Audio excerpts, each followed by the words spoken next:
Hello friends.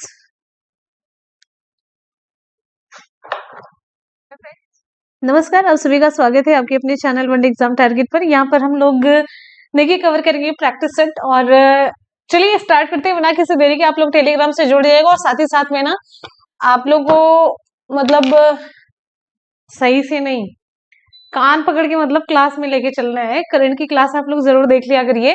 और सुबह 10 बजे क्लास होती। आज तो पता है एकदम से अपलोड ही नहीं हो रहा था सुबह से। तो फिर 10 बजे क्लास होती है। आप लोग करंट की क्लास जरूर देखा करिए। बड़ी मेहनत से तैयार करते हैं भाई, बहुत मेहनत से। लिखने में पता है उसका पूरा दिन लग जाता है। तो हाँ, तो आप लोग इसे जरूर देखा करिए। टेलीग्राम की लिंक हम आपको नीचे डिस्क्रिप्शन बॉक्स में दे देंगे और कमेंट में भी कर देते हैं। तो आप लोग वहां पर जरूर चले जाया करिएगा। हमारी रिक्वेस्ट है, हमारी मेहनत को सफल करिए और अपने लक्ष्य को अचीव करिए। तो बहुत ही इंपॉर्टेंट क्वेश्चन का कलेक्शन होता है और उसकी पीडीएफ हम आपको एक एक सारी प्रोवाइड कराएंगे। ठीक है, सारी प्रोवाइड कराएंगे।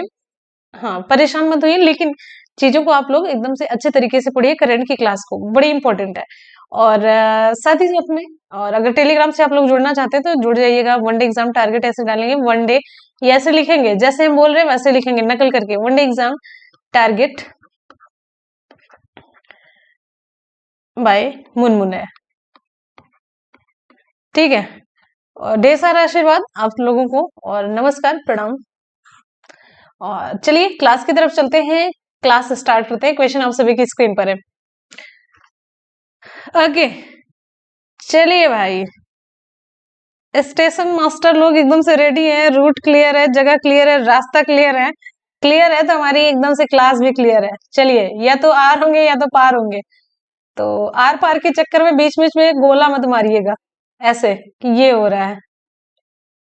ऐसे बन के आता है ना, पता नहीं किसने उसको डिजाइन भी किया और साथ ही साथ में कलर कैसा चूज करा है। डर लग जाता है, ऐसे वाला कुछ आता है बीच में। क्वेश्चन है यहाँ पर, देखेंगे निम्नलिखित में से क्या नाभिकीय ऊर्जा उत्पादन का प्रमुख खतरा है। ओके, आ जाइए भाई, क्लास की तरफ आइए।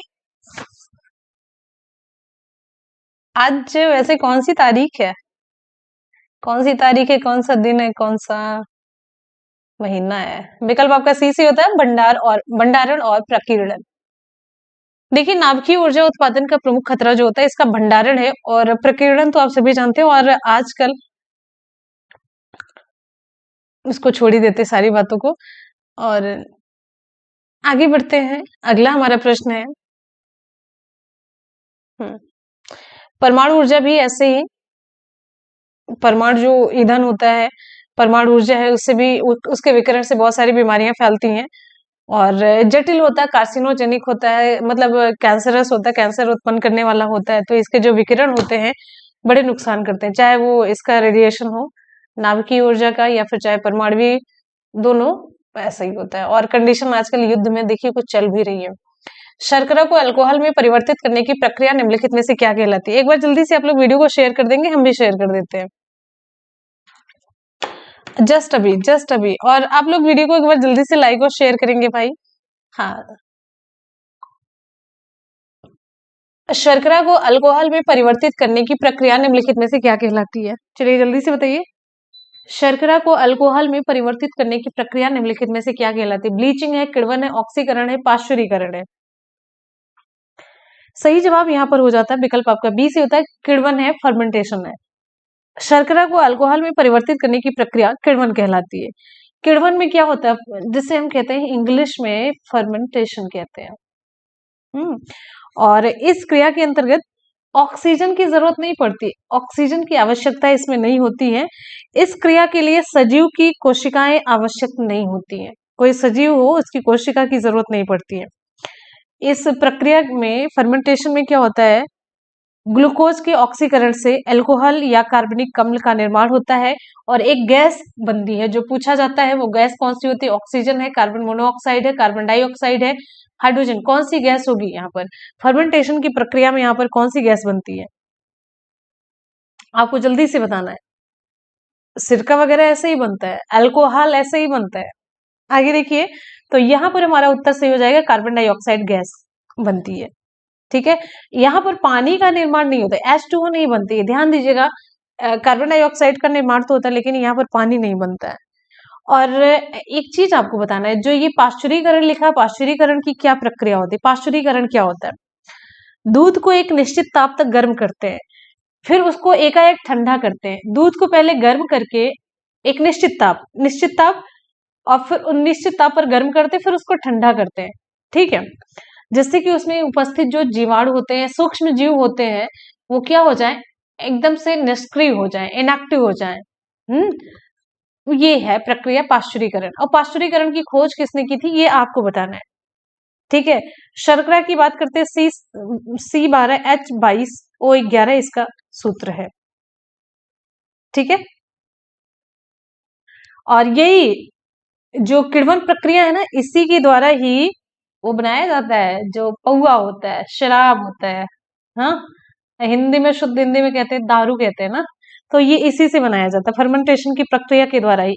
स्टार्च से, स्टार्च मतलब स्टार्च किसमें पाया जाएगा, अनाज, अनाज से बनाते हैं शराब। ये फर्मेंटेशन की ही प्रक्रिया होती है। ये कुछ पता हो चाहे ना, लेकिन इसकी रिप्लाई आपको जरूर पता थी, मुझे 100% ये बात पता है। आगे बढ़ते हैं अगले क्वेश्चन की तरफ। नेक्स्ट है हमारा अगला क्वेश्चन।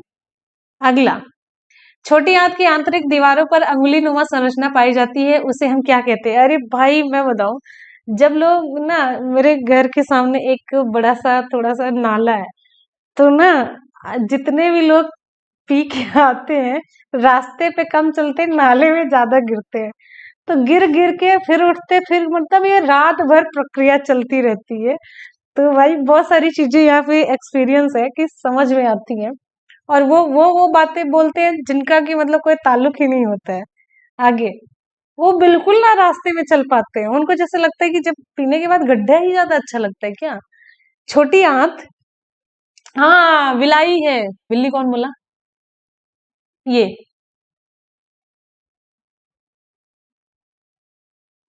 चलिए यहाँ पर हमारा उत्तर सही हो जाता है। छोटी आंत की आंत, जैसे ये छोटी आंत है ना, ये पूरा देखिए आहार नाल ये बनता है। आहार नाल यहाँ से, ये ऐसे मुख गुहा से स्टार्ट होता है, मुख गुहा से स्टार्ट होता है, ऐसे फिर आमाशय है। ऐसे आमाशय तो नहीं होता है, ऐसे आमाशय हो जाएगा तो समझ लीजिए एकदम से क्वाशियोरकर बीमारी से ही पीड़ित है। ये हो जाती है बड़ी आंत, बाहर बाहर से ये हो जाती है बड़ी आंत। अरे भगवान, ये तो एकदम से समझ ना आ रहा, का आदमी बन रहा है, जिराफ बन रहा है, या शुतुरमुर्ग बन रहा है।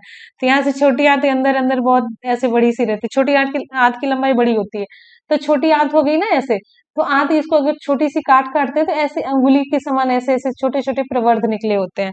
तो ये ये अंगुली के समान की जो संरचना होती है ना, उसे विलाई कहा जाता है, या फिर विली आप कहिए, जो भी प्रोनाउंसिएट करना हो आप कर सकते हैं। जो विलाई होती है छोटी आंत में, ये क्या काम करती है, एब्जॉर्प्शन को बढ़ाती है, अवशोषण क्षेत्र को बढ़ाती है। ठीक है, ये इसका यही काम है, पूछा जाता है। विलाई का क्या काम है, अवशोषण को बढ़ाती है, अवशोषित करने के, जो पोषक तत्व होते हैं उनको अवशोषित करने के लिए ये होती है। ठीक है, चलिए, छोटी जो आंत होती है, इससे, इसका ना मतलब, इससे रिलेटेड ये क्वेश्चन बहुत ज्यादा पूछा जाता है। आगे बढ़ेंगे, अगला हमारा प्रश्न है, निम्नलिखित में से कौन सी वनस्पतियों में प्रजनन अंग होते हैं?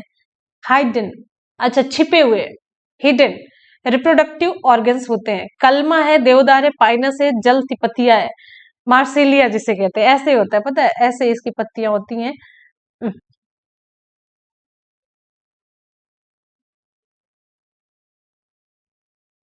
ऐसे जल में आप देखते होंगे, ऐसे तीन पत्तियां वो तैरती रहती हैं। बात समझ आ रही है, नहीं आ रही है?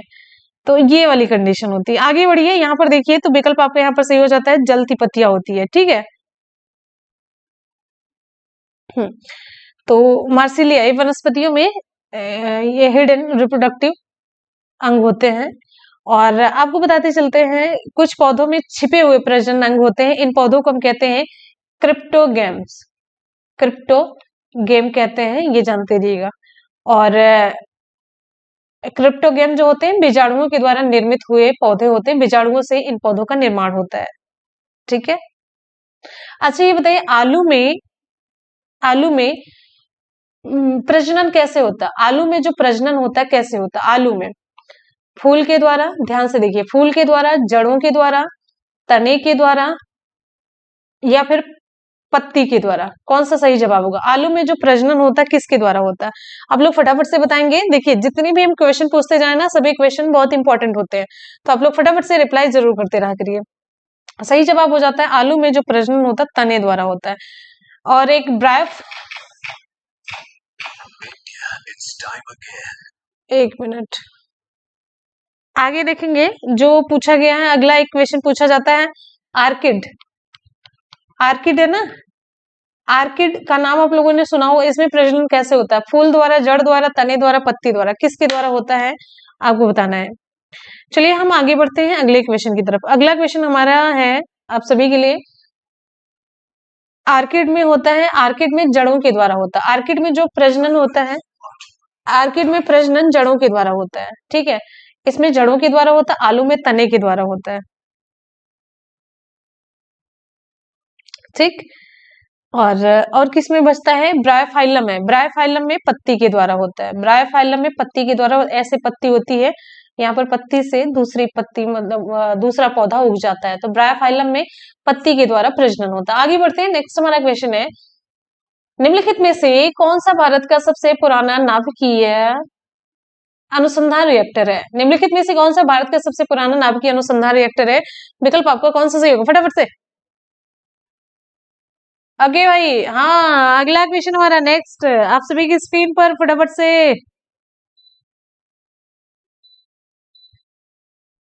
ये किसी का गलत है, अप्सरा। अप्सरा के नाम पे ना एकदम स्माइली वाली इमोजी बन करके रिप्लाई आ रही। विकल्प आपका भी सही हो जाता है, अप्सरा है। ठीक है, अप्सरा भारत का सबसे पुराना नाभिकीय अनुसंधान रिएक्टर है। और रिएक्टर की अगर हम बात करते हैं, अप्सरा है, साइरस है, जर्लिना है, पूर्णिमा प्रथम है, ध्रुव है। आगे बढ़ेंगे, निम्नलिखित में से कौन सा शब्द पशु व्यवहार के जैविक अध्ययन का सबसे अच्छा वर्णन करता है? बहुत ही तगड़ा सा क्वेश्चन है, मोस्ट इंपोर्टेंट है। पशु, यहाँ पर देखिए, पशु व्यवहार का जैविक अध्ययन, पशु व्यवहार का जैविक अध्ययन, एकदम से सुपर फास्ट, एकदम से सुपर फास्ट। देखिए हम वैसे भी दिन भर आप लोगों से मिलते नहीं है, और जब मिलते हैं ना तो आप लोग एकदम से दौड़ दौड़ के, उड़ उड़ के मिला करिए, मतलब ऐसी कंडीशन में। यहाँ पर सही जवाब हो जाता है विकल्प आपका डी से होता है, एथोलॉजी है। क्या है? इथोलॉजी शब्द जो है पशु व्यवहार के जैविक अध्ययन का सबसे अच्छा वर्णन करता है। अब हम यहाँ पर आपसे पूछेंगे कुछ चीज, अध्ययन का क्षेत्र पूछेंगे। अध्ययन का क्षेत्र हम बताएंगे और आपको बताना है विज्ञान की शाखा। एकदम से रेडी हो जाएगी, रेडी नहीं, रेडी हो जाइए जल्दी से, रेडी है? चलिए भाई बढ़ते हैं, हम पूछेंगे पहला क्वेश्चन, फाइकोलॉजी। फाइकोलॉजी में किसका अध्ययन होता है? फाइकोलॉजी, मैंने कहा कुछ और लेकिन पूछ कुछ और है। फाइकोलॉजी, मैंने आपसे पूछा अध्ययन क्षेत्र हम बताएंगे, आपसे विज्ञान की शाखा पूछेंगे, लेकिन हमने विज्ञान की शाखा बता करके अध्ययन क्षेत्र पूछा। फाइकोलॉजी, फाइकोलॉजी में किसका अध्ययन होता है? जीवाणु, विषाणु, कवक, शैवाल। आओ भैया जल्दी से आइए, जल्दी से फटाफट से।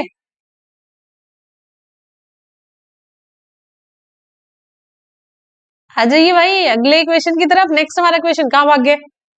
बहुत आलसी बच्चे, ऐसे आलसी बच्चे, इनको स्पून फीडिंग वाली चाहिए, मुंह में ढाल ढाल के गोल गोल के पिला दो, चाहे वो जहरी क्यों ना हो। ये विकल्प आपका यहाँ फाइकोलॉजी सही हो जाता है। फाइकोलॉजी में शैवाल का अध्ययन करते हैं। ये फाइकोलॉजी में शैवाल का अध्ययन किया जाता है। अब यहाँ पर बात करेंगे माइकोलॉजी। माइकोलॉजी में किसका अध्ययन होता है? माइकोलॉजी में किसका अध्ययन किया जाता है? आपको बताना है माइकोलॉजी में किसका अध्ययन किया जाता है। माइकोलॉजी में किसका अध्ययन किया जाता है? आप आ जाइए जल्दी से, क्या हुआ?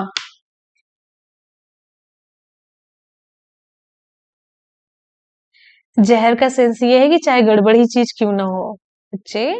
अगला, माइकोलॉजी में सही जवाब हो जाता है माइकोलॉजी में कवक का। हाँ, एक शैवाल हो गया, दूसरा तो कवक ही हो गया। बहुत चालू भाई, बहुत चालू। आगे बढ़ेंगे, अगला प्रश्न हमारा आता है। अच्छा, अब हम उल्टा करके पूछते हैं। उल्टा करके कैसे? स्क्रीन नहीं उल्टी करके। ये पूछेंगे, वृद्धावस्था का अध्ययन किसके अंतर्गत करते हैं? वृद्धावस्था का अध्ययन, वृद्धावस्था का अध्ययन किसके अंतर्गत किया जाता है? एंथोलॉजी। चलिए, बहुत इंपॉर्टेंट क्वेश्चन है। एंथोलॉजी, इथनोलॉजी, वृद्धावस्था, जेरेंटोलॉजी।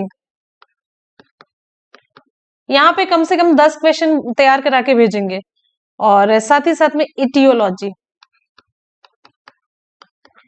पता है एक काम आप लोग करते हैं कि नहीं करते हैं, कॉपी पेन लेकर के बैठते हैं कि नहीं मुझे नहीं पता है।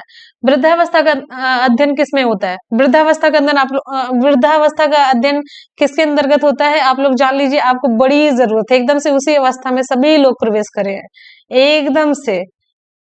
एकदम से उसी अवस्था में है, एक भी कदम। ओके, तो सही जवाब हो जाता है भाई जेरेंटोलॉजी है। कौन सा होगा? जेरेंटोलॉजी, ये सही जवाब हो जाता है। एकदम से नोट कर लीजिएगा, दिल दिमाग दोनों तरफ। अब आगे बढ़ेंगे अगले प्रश्न की तरफ। जेरेंटोलॉजी हो गया। और अब बताइए मानव जाति का अध्ययन किसमें करते हैं? मानव जाति का अध्ययन, मानव जाति का अध्ययन किसके अंतर्गत करते हैं? मानव जाति का अध्ययन किसके अंतर्गत किया जाता है? मानव जाति का अध्ययन किसके अंतर्गत होता है? आगे बढ़िए, अगला हमारा प्रश्न ध्यान से देखेंगे। मानव जाति का अध्ययन किसके अंतर्गत करते हैं? मानव जाति का अध्ययन जो करते हैं इथनोलॉजी के अंतर्गत करते हैं, नोट कर लीजिएगा। अच्छा, ये बताइए पुष्पों का अध्ययन किसके अंतर्गत करते हैं? पुष्पों का अध्ययन, फूल जो होते हैं पुष्प, प्रसून, उनका अध्ययन किसमें करते हैं? सही जवाब क्या होगा? पुष्पों का करते हैं, ये सही जवाब हो जाता है एंथोलॉजी में। किसमें करते हैं? एंथोलॉजी में। एटियोलॉजी बच रहा है, ये किससे संबंधित है? एटियोलॉजी रोग के कारण का अध्ययन किया जाता है। रोग का कारण क्या है? रोग के कारण का अध्ययन किया जाता है इसमें। रोग के कारण का क्या अध्ययन, मतलब रोग का क्या कारण है उसका अध्ययन इसमें किया जाता है। ठीक है, चले आगे बढ़े। आगे बढ़ते हैं भाई, अगला क्वेश्चन है। बहुत हो गया, इतने में तो आप लोग थक के एकदम से निढाल हो गए होंगे। मानक पैमाने वाले, यहाँ पर देखिए, एक मानक पैमाने वाले आधुनिक मरकरी थर्मामीटर का आविष्कार किसने किया था? अब ये तो आविष्कारक करता गया है, ये तो आपको पता ही होगा। आगे बढ़िए, नेक्स्ट हमारा क्वेश्चन। आगे देखिए, एक मानक पैमाने वाले आधुनिक मरकरी थर्मामीटर का आविष्कार किसने किया?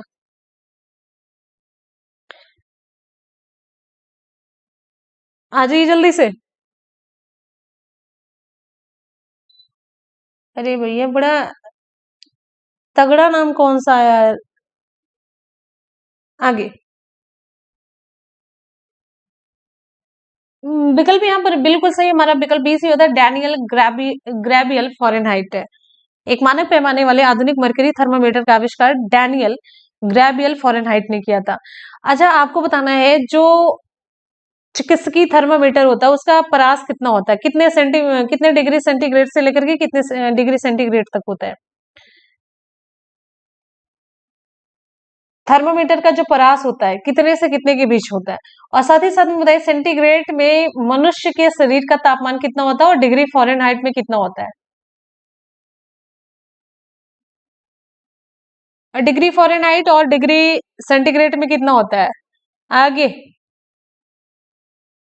बिल्कुल, यहाँ पर हमारा सही जवाब हो जाता है। यहाँ चिकित्सकीय जो थर्मामीटर है उसका परास होता है 35 डिग्री सेंटीग्रेड से लेकर के 42 डिग्री सेंटीग्रेड तक।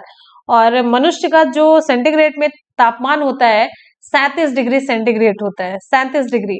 और फॉरेनहाइट की बात करते हैं 98.6 डिग्री फॉरेनहाइट होता है, अकॉर्डिंग टू एससीईआरटी और एनसीईआरटी है। ठीक है, ओके। अब यहाँ पर हम एक इंपॉर्टेंट क्वेश्चन आपसे पूछते हैं, वायु दाब मापी की खोज किसने की? वायु दाब मापी की खोज किसने की? खोजकर्ता, वायु दाब मापी की खोज किसने की? वायु दाब मापी की खोज किसने की है? वायु दाब मापी की खोज किसने की है? किसने की है वायु दाब मापी की खोज? किसने की है आपको बताना है। सही जवाब हो जाता है किसने की है, विकल्प आपको देते हैं। Edison, Thomas Alva Edison, Torricelli, Torricelli, Adolf Diesel, Samuel Colt. कौन सा सही जवाब होगा? चलिए चलिए जल्दी से। तो वायु दाब मापी की खोज की है टॉर्सेली ने। ठीक है, और अच्छा ये बताइए पिस्तौल की खोज किसने की है? पिस्तौल हिंदी में कहते हैं पिस्टल, पिस्तौल की खोज किसने की है? पिस्तौल, पिस्तौल की खोज किसने की? कोई गोल गोल निशान तो कोई ना बनाएगा, उठा के फेंक देंगे। पिस्तौल की खोज किसने की? पिस्तौल सैमुअल कोल्ट ने की है, ठीक है। और डीजल इंजन की खोज किसने की है? डीजल इंजन की खोज रुडोल्फ डीजल ने की है, इन्हीं के नाम पे रखा गया है डीजल इंजन।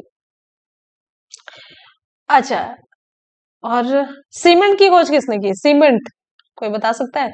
सीमेंट की खोज किसने की है? सीमेंट बता दे तो जाने। सीमेंट की खोज जोसेफ एस्पिडन, जोसेफ एस्पिडन ने सीमेंट की खोज की है। एकदम से शांत रहिए। सार्वजनिक क्षेत्र के पीएसईज का कुछ हिस्सा बेचकर सार्वजनिक क्षेत्र के उद्यमों के निजीकरण की प्रक्रिया को किस नाम से जाना जाता है? आगे बढ़ेंगे हम अगले क्वेश्चन की तरफ। कोई नेटवर्क का इशू नहीं, कुछ भी नहीं है, आप आगे बढ़िए। सार्वजनिक क्षेत्र के पीएसईज का कुछ हिस्सा बेचकर सार्वजनिक क्षेत्र के उद्यमों के निजीकरण की प्रक्रिया को किस नाम से जाना जाता है? आधुनिकीकरण, विनिवेश, आउटसोर्सिंग, व्यवसायीकरण। कौन सा विकल्प आपका सही होगा? एक बार जितने भी स्टूडेंट वीडियो को देख रहे हैं फटाफट से वीडियो को लाइक और शेयर करेंगे, जल्दी से फटाफट से। ओके, जल्दी से फटाफट से वीडियो को लाइक और शेयर करेंगे।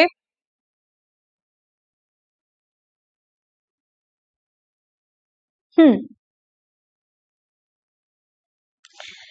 बिल्कुल भाई, यहाँ पर हमारा सही जवाब हो जाता है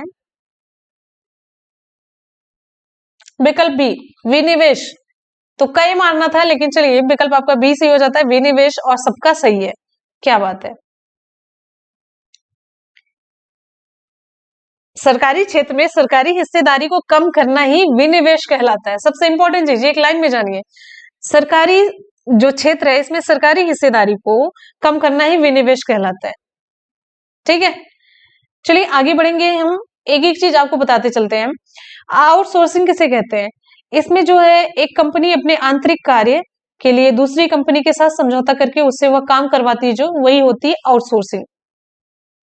व्यवसायीकरण, बाजार में नए उत्पादों अथवा उत्पादन विधियों को परिचय देने के लिए बनाई जाने वाली जो विधि है व्यवसायीकरण कहलाती है। आधुनिकीकरण, आप सभी जानते हैं आधुनिक आधुनिक चीजें होती हैं। अगला क्वेश्चन हमारा नेक्स्ट है, निम्नलिखित में से कौन सा पड़ोसी देश पाक जल डमरू मध्य और मन्नार की खाड़ी द्वारा निर्मित समुद्र के एक संकीर्ण चैनल के द्वारा भारत से अलग होता है? फटाफट से रिप्लाई, एकदम से, एकदम से देखिए। निम्नलिखित में से कौन सा पड़ोसी देश पाक जलडमरू मध्य और मन्नार की खाड़ी द्वारा निर्मित समुद्र के एक संकीर्ण चैनल के द्वारा भारत से अलग होता है? मालदीव, श्रीलंका, पाकिस्तान, नेपाल है। हाँ बिल्कुल, आगे बढ़ते हैं, हमारा अगला क्वेश्चन ध्यान से देखेंगे, फटाफट से रिप्लाई करेंगे, नहीं कुछ समझ आ रहा है टिक मारते चलिए। ओके भाई, यहाँ पर एकदम से आंख मूंद के रिप्लाई आपको करनी थी, श्रीलंका। विकल्प आपका बी सी होता, अगर आंख मूंद के भी रिप्लाई करेंगे ना तब भी आपका सही हो जाता है, और श्रीलंका इसका सही जवाब होगा। हमारा पड़ोसी देश श्रीलंका पाक जल डमरू मध्य और मन्नार की खाड़ी के द्वारा निर्मित समुद्र के एक संकीर्ण चैनल के द्वारा भारत से अलग होता है। अब यहाँ पर हम आपसे आपको पता होगा अब हम क्या पूछेंगे, ठीक है। देखिए पता है क्या पूछेंगे, जल संधि पूछेंगे, जल संधि पूछेंगे, बता ले जाएंगे तो बहुत बढ़िया। अंडमान सागर और दक्षिण चीन सागर को कौन सी जल संधि जोड़ती है? अंडमान सागर और दक्षिण चीन सागर को मलक्का है, मलक्का, सुंडा, बेरिंग, बॉस, कौन सा सही जवाब होगा?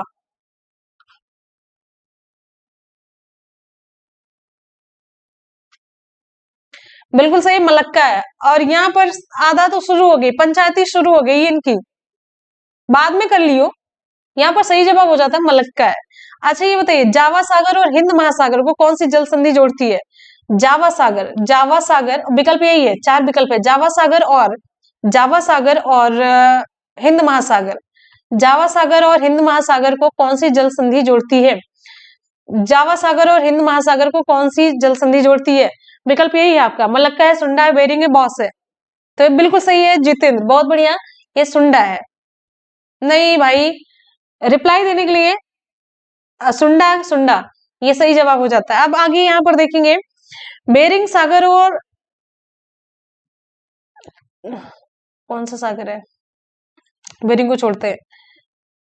ये जो बॉस जल संधि है ना, ये तस्मान सागर और दक्षिण सागर को जोड़ती है। ठीक है, आगे बढ़ेंगे। अगला हमारा प्रश्न है, नेक्स्ट है, बुकर पुरस्कार जीतने वाली पहली भारतीय महिला का नाम निम्नलिखित में से क्या है? बहुत ही इंपॉर्टेंट सा क्वेश्चन है। बुकर पुरस्कार जीतने वाली पहली भारतीय महिला का नाम निम्नलिखित में से कौन सा है? अनीता देसाई, अमृता प्रीतम, सरोजनी नायडू, अरुंधति रॉय।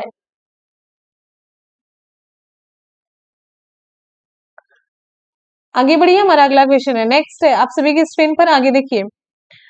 बुकर पुरस्कार जीतने वाली पहली भारतीय महिला का नाम निम्नलिखित में से क्या है? यहाँ पर सही जवाब कौन सा होगा? सही जवाब, आगे बढ़िए। नेक्स्ट हमारा क्वेश्चन, विकल्प आपका यहाँ पर सही हो जाता है अरुंधति रॉय। बहुत बढ़िया। अगला यहाँ पर सही जवाब हो जाता है अरुंधति रॉय। विकल्प आपका डी से होता है। जिसको जो पसंद आ रहा है वो रिप्लाई कर सकता है, एकदम से फ्री है। 4 विकल्प में से हमको तो ये लगता है इतने फ्री आप लोग ना हो जाए, 5वां विकल्प भी चूज कर ले। हमें खुशी इतनी होती, कम से कम आप लोग 4 में ही हैं, 4 में ही बधे हुए हैं, बस इतनी सी खुशी होती, 5वें पे आप नहीं पहुंचते हैं। तो अनीता देसाई बिल्कुल आपकी पसंद का है। अमृता प्रीतम वो भी आप कर सकते हैं। सरोजनी नायडू वो भी कर सकते हैं। और जिसका अरुंधति बाई चांस लग गया वो तो 100% सही है। तो विकल्प आपका यहाँ पर डी से होता है। और मान बुकर पुरस्कार की अगर हम बात करते हैं तो इसकी शुरुआत कब हुई है? 1969 में हुई है।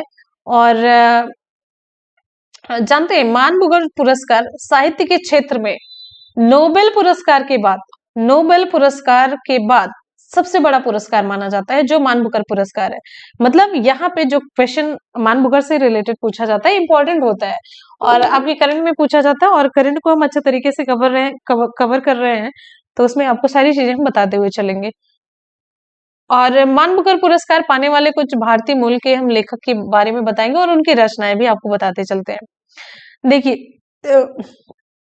वीएस नायपाल, वीएस नायपाल को मिला है, वीएस नायपाल को मिला है, और सलमान रुश्दी को मिला है। और किसको किस रचना के लिए मिला वो भी हम आपको बताते चलते हैं। वीएस नायपाल नायपाल को मिला है, वीएस नायपाल को मिला है इन ए फ्री स्टेट। ठीक है, और सलमान रुश्दी को मिला मिडनाइट चिल्ड्रन के लिए। इनकी बड़ी प्रसिद्ध रचना है, बहुत तगड़ी है, ये ध्यान में रखिएगा। सलमान रुश्दी को मिली है मिडनाइट चिल्ड्रन के लिए। नोट करते चलिएगा जितनी चीजें आपको बता रहे हैं। अरुंधति रॉय को भी मिली है, और किसके लिए? The God of small things, बड़ी फेमस बुक है, और ये क्वेश्चन खूब पूछा जाता है। The God of small things ये किसकी रचना है? अरुंधति रॉय की है। मिडनाइट चिल्ड्रन किसकी है? सलमान रुश्दी की है। किरण देसाई को भी मिला है, किरण देसाई यहाँ पे नहीं लिखी थी ना, अनीता लिखी है। किरण देसाई को मिला है, किरण देसाई को मिला है the Inheritance of loss, the Inheritance of Loss है किरण देसाई की। अरविंद अडिगा को मिला है, अरविंद अडिगा को मिला 2008 में व्हाइट टाइगर के लिए मिला। किसके लिए मिला है? White tiger. कौन है? अरविंद अडिगा। इतनी चीजें होगी। चलिए अब यहाँ पर हम आगे की तरफ बढ़ते हैं, सारी चीजें आपको मैंने बता दी। आगे की तरफ बढ़ते हैं, अगला हमारा इंपॉर्टेंट क्वेश्चन है। आप लोग की स्पीड भी स्लो है और दिमाग तो वैसे भी गायब है। अगला क्वेश्चन हमारा ध्यान से देखेंगे। सर विलियम जोन्स ने फिल इन द ब्लैंक कब एशियाटिक सोसाइटी की स्थापना की? एशियाटिक सोसाइटी की स्थापना सर विलियम जोन्स ने कब की थी? सर विलियम जोन्स ने एशियाटिक सोसाइटी की स्थापना कब की? सर विलियम जोन्स ने फिल इन द ब्लैंक में एशियाटिक सोसाइटी की स्थापना की थी। 1854-82, ये कौन सा सही है? अगला हमारा क्वेश्चन, अगला आप लोग ना अगर सही बता रहे, अगर मेरे फ्रंट पे बैठते, मेरी क्लास में बैठते ना, तो अब तक हम तो ठुनकिया चुके होते हैं। ठुनकियाना जानते हैं? आगे बढ़ते हैं, अगला क्वेश्चन, द विलियम जोन्स ने कब एशियाटिक सोसाइटी की स्थापना की थी? कौन सा हमारा सही जवाब होगा? फटाफट से आप लोग रिप्लाई करते रहिए एकदम से जोश और जुनून के साथ। वो हम कब देखेंगे आप लोगों के अंदर, मुझे नहीं पता है, लगता है कि परलोक पधारने के बाद ही।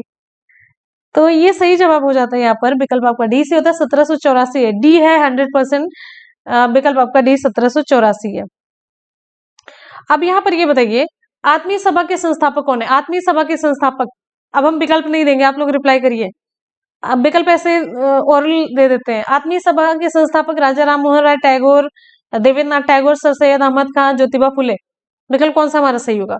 आत्मीय सभा। अगला क्वेश्चन है,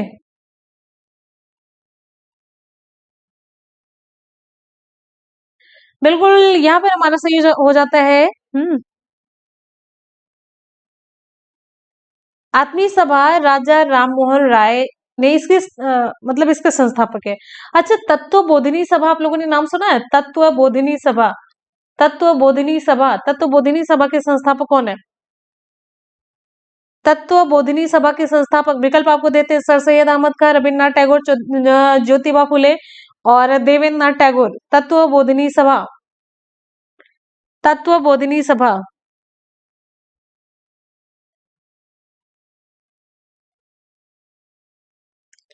अरे पढ़ लियो, हमारे जुकाम के चक्कर में ना पढ़ो, कहाँ जमा कहाँ फैला है। ज्यादा ऑब्जर्वर बनेंगे ना तो ऑब्जर्व भी करते रह जाएंगे। आगे देखिए, नेक्स्ट हमारा क्वेश्चन। तो सही जवाब हो जाता है तत्व बोधिनी सभा के संस्थापक हैं देवेंद्र नाथ टैगोर। बिल्कुल सही है। आगे आगे आ जाइए, अगले क्वेश्चन की तरफ बढ़ते हैं। नेक्स्ट हमारा question, scientific society, scientific society की स्थापना किसने की है? साइंटिफिक सोसाइटी की स्थापना किसने की है? राम मनोहर लोहिया, रविन्द्रनाथ टैगोर, महात्मा गांधी, सर सैयद अहमद खान, विनोबा भावे। कौन सा विकल्प आपका सही होगा? बहुत बढ़िया है। आगे बढ़िए, नेक्स्ट क्वेश्चन बहुत इंपॉर्टेंट आपसे पूछ रहे हैं। साइंटिफिक सोसाइटी, साइंटिफिक सोसाइटी, बहुत बढ़िया। साइंटिफिक सोसाइटी, और अगर जो भी बात करने आए ना हम सही में एक लाइन से ब्लॉक करेंगे। साइंटिफिक सोसाइटी की स्थापना सर सैयद अहमद खान, बिल्कुल सही जवाब है। अब ऐसे ही पूछते रहेंगे, और अगला एक और पूछेंगे लास्ट में, सत्य शोधक समाज, जो कि पूछा जाता है। सत्य शोधक समाज, सत्य शोधक समाज की स्थापना किसने की है? आगे बढ़िए, नेक्स्ट हमारा क्वेश्चन, बिल्कुल सही। साइंटिफिक सोसाइटी की स्थापना सर सैयद अहमद ने 1864 में अलीगढ़ में की है। बिल्कुल सही रिप्लाई आ रही है पुतिन की, बहुत ही बढ़िया। आगे, आज तो पुतिन की भी हालत खराब है। सत्य शोधक समाज की स्थापना ज्योतिबा फुले, ये क्वेश्चन बहुत ज्यादा पूछा जाता है। और सभी की अगर हम डेट की बात करते हैं, जितना भी मैंने पूछा, आत्मीय सभा की स्थापना हुई 1815 में, राजा राम मोहन राय ने की। तत्व बोधिनी सभा 1839 में हुई है, देवेंद्र नाथ टैगोर ने स्थापना की है। साइंटिफिक सोसाइटी मैंने पूछा, सर सैयद अहमद खान संस्थापक थे 1864 में। और सत्य शोधक समाज ज्योतिबा फुले संस्थापक रही, और 1873 में इसकी स्थापना हुई। तो ये मैंने चार आपसे पूछा, चारों की डिटेल मैंने आपको बता दी। आगे बढ़ते हैं अगले प्रश्न की तरफ। निम्नलिखित में से किस में जेनेटिक इंजीनियरिंग शामिल है? जेनेटिक इंजीनियरिंग का सिंपल सा कॉन्सेप्ट हम आपको ये बताते हैं।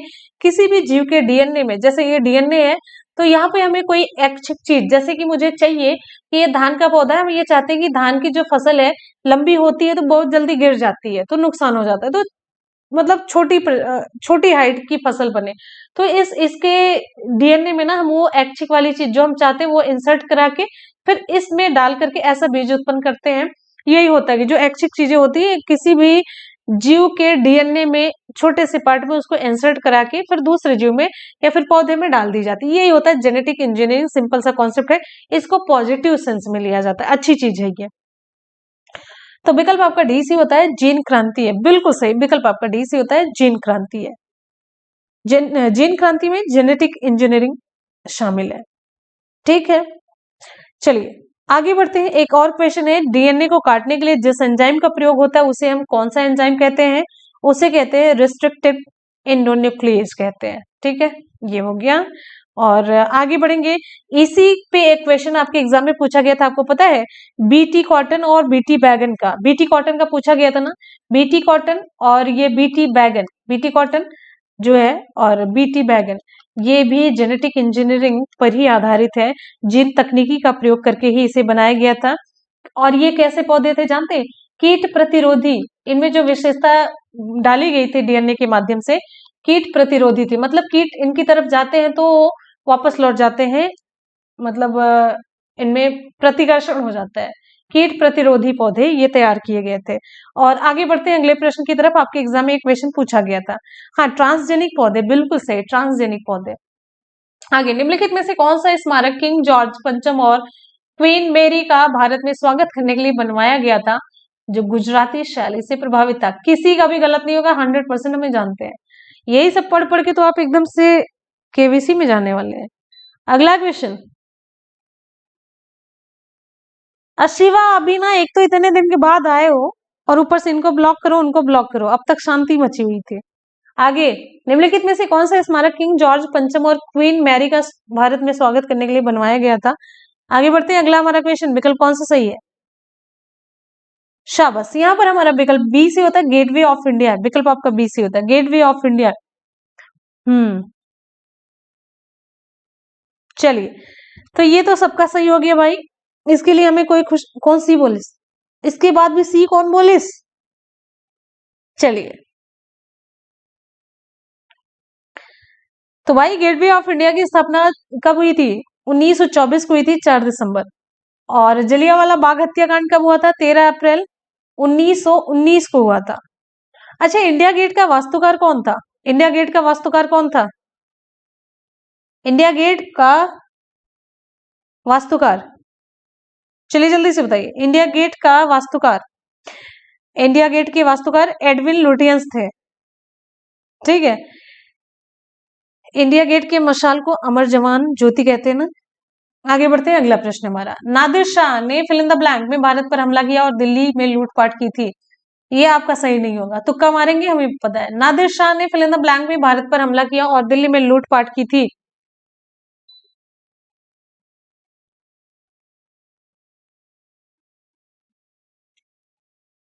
आगे, नादिर शाह, सही जवाब कौन सा होगा? ओके, नादिर शाह का सही जवाब हो जाता है विकल्प आपका ए, 1739 है। विकल्प आपका ए सही हो जाता है। 17, देखो ये बहुत बढ़िया, ए भगवान सबको बुद्धि दियो। 1739, ठीक है। अच्छा, आप बताइए तो जाने, हिस्ट्री वालों तो एकदम से अपनी इज्जत को बचा करके रिप्लाई करेंगे। नादिर शाह के आक्रमण के समय दिल्ली का शासक कौन था? अकबर, शाहजहां, बाबर, मोहम्मद शाह, नादिर शाह। नादिर शाह ने तो आक्रमण किया था। कौन सा सही जवाब होगा? आगे बढ़िए, नेक्स्ट।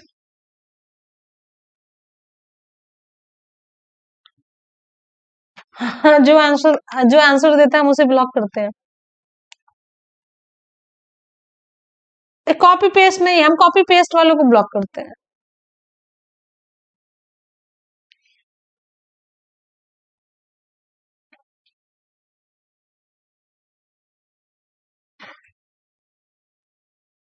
ठीक है, सही जवाब यहां पर हो जाता है, नादिर शाह के आक्रमण के समय दिल्ली का शासक मोहम्मद शाह था। कौन था? मोहम्मद शाह था। एक मिनट, एक मिनट, आगे बढ़ते हैं। आगे, आगे देखिए, नादिर शाह को ही ईरान का नेपोलियन कहा जाता है। ईरान का नेपोलियन अगर हम पूछे, ईरान का नेपोलियन किसे कहते हैं? ईरान का नेपोलियन किसे कहा जाता है? तो ये कहा जाता है नादिर शाह को। ठीक है, चलिए अब आगे देखेंगे। एक और क्वेश्चन है, मयूर सिंहासन पर बैठने वाला अंतिम मुगल शासक कौन था? तो ये मोहम्मद शाह था। जो अभी मैंने पूछा, जब मतलब नादिर शाह ने आक्रमण किया था तो उस समय दिल्ली का शासक कौन था? मोहम्मद शाह। और मयूर सिंहासन पर बैठने वाला अंतिम मुगल शासक भी मोहम्मद शाह था। ठीक है, आपको बताते हैं, इससे रिलेटेड एक पॉइंट बताते हैं। नादिर शाह शाहजहां द्वारा बनवाया गया तख्ते ताउस, तख्ते ताउस नाम सुना होगा आपने।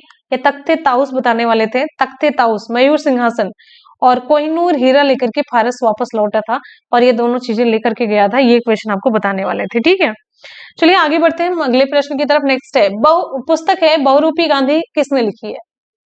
एक पुस्तक है जिसका नाम है बहुरूपी गांधी, ये किसने लिखी है? आगे, पुस्तक बहुरूपी गांधी ये किसने लिखी है? बहुरूपी गांधी, चक्रवर्ती राजगोपालाचारी। कौन सा विकल्प आपका सही होगा? फटाफट से आप रिप्लाई करेंगे, फटाफट से रिप्लाई करेंगे। बिल्कुल सही। आगे, पुस्तक है बहुरूपी गांधी किसने लिखी है? बहुरूपी गांधी, सही जवाब हमारा यहाँ पर हो जाता है विकल्प बी।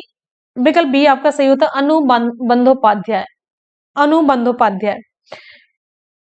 यहाँ पर देखिए, हम लेटेस्ट बुक नहीं पूछेंगे, इसमें कुछ हिस्ट्री से रिलेटेड ही चीजें पूछेंगे, मतलब पुरानी चीजें पूछ रहे हैं, ये हिस्ट्री नहीं कह सकते हैं, पुरानी, जो पुरानी हिस्ट्री है। अच्छा ये बताइए, इंडिया फॉर इंडियंस ये किसने लिखी है? बताइए तो जाने, India for Indians, India for, आधा हिंदी में आधा अंग्रेजी में, इंडिया फॉर इंडियंस, सही जवाब कौन सा होगा? ये किसने लिखे? राजा राम मोहन राय, दीन बंधु मित्र, चित्तरंजन दास, मैथिली शरण गुप्त। कौन सा सही जवाब होगा? अगला क्वेश्चन, अगला ऑप्शन दे दिया मैंने। इंडिया फॉर इंडियंस किसने लिखी है? कुछ नहीं पता, खाली एकदम से। अब बिल्कुल सही, प्रिंस, बिल्कुल शाबाश। इंडिया फॉर इंडियंस ये चितरंजन चितरंजन दास की है। और संवाद कॉमेडी किसने लिखी? संवाद कॉमेडी, संवाद कॉमेडी, संवाद कॉमेडी किसने लिखी है? जिंदगी का अगर आप लोग मजा लेंगे ना, चमाट मारेगी, चमाट का इंतजार करिए आप लोग, और ऐसे मारेगी ना पता भी नहीं चलना, चमाट पता चलेगा ना, किधर गिरेंगे वो भी नहीं पता चलेगा। संवाद कॉमेडी। विकल्प देते हैं, सचिंद्र नाथ सान्याल, मैथिली शरण गुप्त, दीनबंधु मित्र, राम मोहन राय। राजा राम मोहन राय ने लिखी है संवाद कॉमेडी, बिल्कुल सही है, राजा राम मोहन राय। नील दर्पण, नील दर्पण किसने लिखी? नील दर्पण नाम अभी आपको मैंने लिया नाम, ठीक है। सचिंद्र नाथ सान्याल, मैथिली शरण गुप्त, दीनबंधु मित्र, कौन सा विकल्प आपका सही होगा? बिल्कुल नील दर्पण, ये सही जवाब हो जाता है। दीनबंधु मित्र, दीनबंधु मित्र के द्वारा लिखी गई है। और मैथिली शरण गुप्त का अभी मैंने नाम लिया, उनके द्वारा कई सारी पुस्तकें जिनमें भारत भारती, भारत भारती फेमस है, और भारत भारती है ये। और एक और आप बताएंगे, बंदी, ध्यान से सुनेंगे, बंदी जीवन, बंदी जीवन जो है ये किसके द्वारा है? बंदी जीवन ये किसके द्वारा है? इसके लेखक या संपादक कौन है? मैथिली शरण गुप्त, सुमित्रा नंदन पंत, हरिवंश राय बच्चन, सचिंद्र नाथ सान्याल, कौन सा सही जवाब होगा? बिल्कुल सही है, सचिन नाथ सान्याल। आगे बढ़ेंगे, ये क्वेश्चन, केरल में मोपला विद्रोह, मालाबार विद्रोह जिसे कहते हैं, कब हुआ था? ये क्वेश्चन ध्यान से देंगे, देखेंगे, और इसकी रिप्लाई हम आपको बता भी चुके हैं। आगे बढ़िए, नेक्स्ट हमारा क्वेश्चन ध्यान से देखेंगे। अगला क्वेश्चन है, केरल में मोपला विद्रोह, आ जाइए, यहाँ पर सही जवाब हो जाता है 1921 में, विकल्प आपका ऐसे होता है, केरल में मोपला विद्रोह 1921 में हुआ था, राइट। आगे बढ़ते हैं, अगला प्रश्न हमारा, अजंता की गुफाएं कहाँ स्थित है? भाई ये देखिए, अजंता की गुफाएं पढ़ते पढ़ते हमको लगता है अजंता की गुफा देखने से ज्यादा सही ये लगने लगे क्वेश्चन ही सॉल्व किया जाए। और जिस दिन कभी अजंता की गुफा में पहुंचेंगे ना, सोचेंगे कितना इसको पढ़ा है, कितना पढ़ा है। अजंता की गुफाएं कहाँ स्थित है? तमिलनाडु, छत्तीसगढ़, महाराष्ट्र, दिल्ली। अजंता की गुफाएं, खजुराहो की गुफाएं, मीनाक्षी मंदिर, सूर्य कोणार्क, पता नहीं क्या क्या तो पढ़ते हैं हम लोग, है कि नहीं? अच्छा नहीं लगता है ना, पसंद तो हमको भी नहीं, क्या करे। ओके भाई, चलिए, बहुत बढ़िया, बहुत बढ़िया।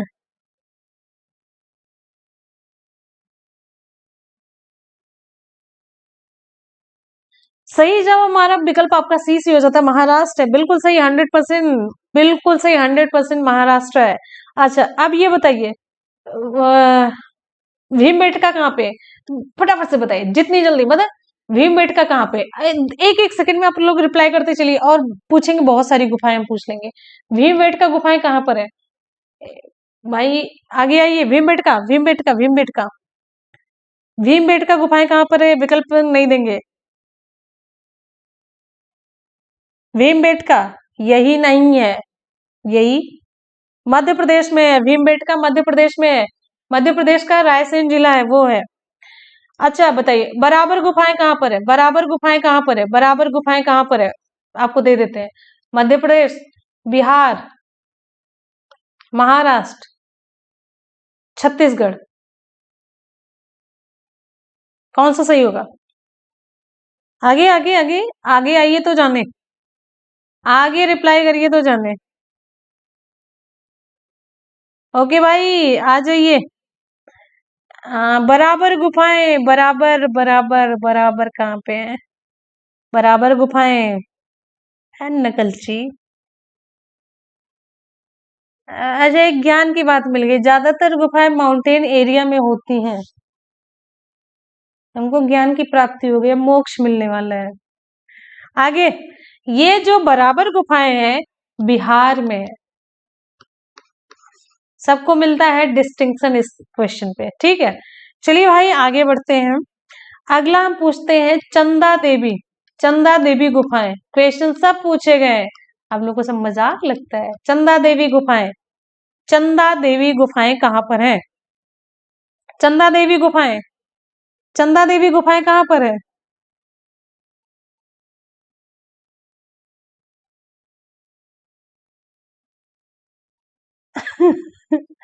अगला, ठीक है, बिल्कुल यहाँ पर हमारा सही जवाब हो जाता है चंदा देवी। चंदा देवी गुफाएं कौन सा सही होगा?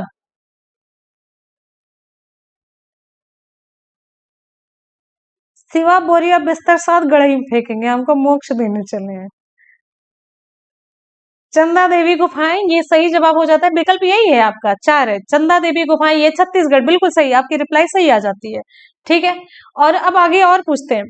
बादामी गुफाएं, नाम बड़ा ही प्यारा सा है, कलर भी बड़ा अच्छा होता है, बादामी कलर। बादामी गुफाएं कहाँ पे है? केरल, केरल, कर्नाटक और तमिलनाडु, आंध्र प्रदेश, कौन सा सही जवाब होगा? आगे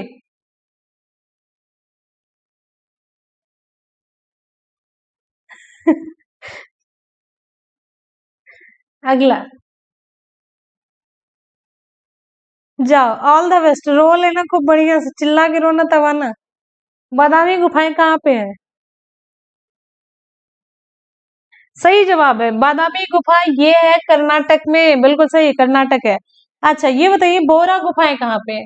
बोरा गुफाएं, बोरा बोरा, बोरा गुफाएं कहाँ पे है? बोरा गुफाएं कहाँ पे है? ये विकल्प आपका यही, केरल है, कर्नाटक, तमिलनाडु, आंध्र प्रदेश। नोट करते चलिए, इंपॉर्टेंट क्वेश्चन है भाई।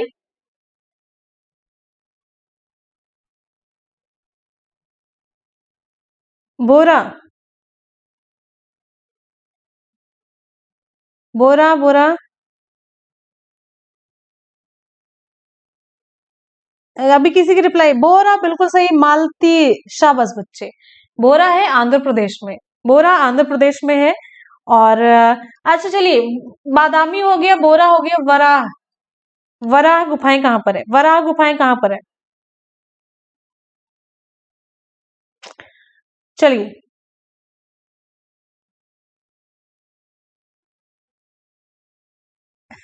आगे, बोरा हो गया, आगे देखिए, ये वराह, वराह गुफाएं कहाँ पर है?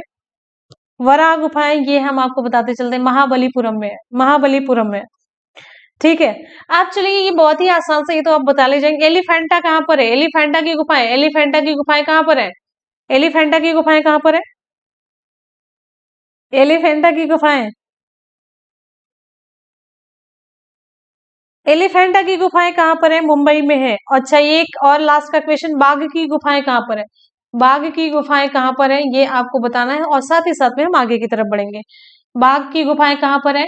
अगले क्वेश्चन की तरफ, ये आप बताएंगे बाघ की गुफाएं, अगले क्वेश्चन पर हम चलेंगे। भारतीय निर्वाचन आयोग के अनुसार राजनीतिक दल का चुनाव पूर्व किस अवधि में अपना, सॉरी, भारतीय निर्वाचन आयोग के अनुसार राजनीतिक दल चुनाव पूर्व किस अवधि में अपना घोषणा पत्र जारी नहीं कर सकते? ध्यान से देख करके आपको रिप्लाई करना है। चलिए फटाफट से, भारतीय निर्वाचन आयोग के अनुसार राजनीतिक दल चुनाव पूर्व किस अवधि में अपना घोषणा पत्र जारी नहीं कर सकते? आगे बढ़िए, नेक्स्ट हमारा क्वेश्चन कौन सा होगा?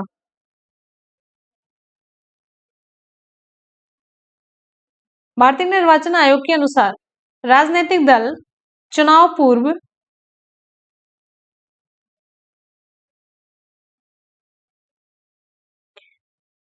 ओके भाई, यहाँ पर हमारा सही जवाब हो जाता है विकल्प बी, विकल्प बी, 48 घंटा, एच से आर लिखा है। भारतीय निर्वाचन आयोग के अनुसार राजनीतिक दल चुनाव पूर्व 48 घंटे, आप सभी को पता है ना कि एक लगभग एक दिन पहले से वो चुनाव की वो पूरा प्रसार वगैरह सारी चीजें बंद हो रही है, सब चोरी चोरी जा करके पैसा दे के आते हैं। पैसा दे के आते हैं, और खाने पीने वाली चीजें दे के आते हैं, पता है, मेरे को भी पता है। लेकिन हमें कुछ मिलता नहीं है, हम भी सोचते हैं कि हम भी लेके देंगे, कोई देता ही नहीं।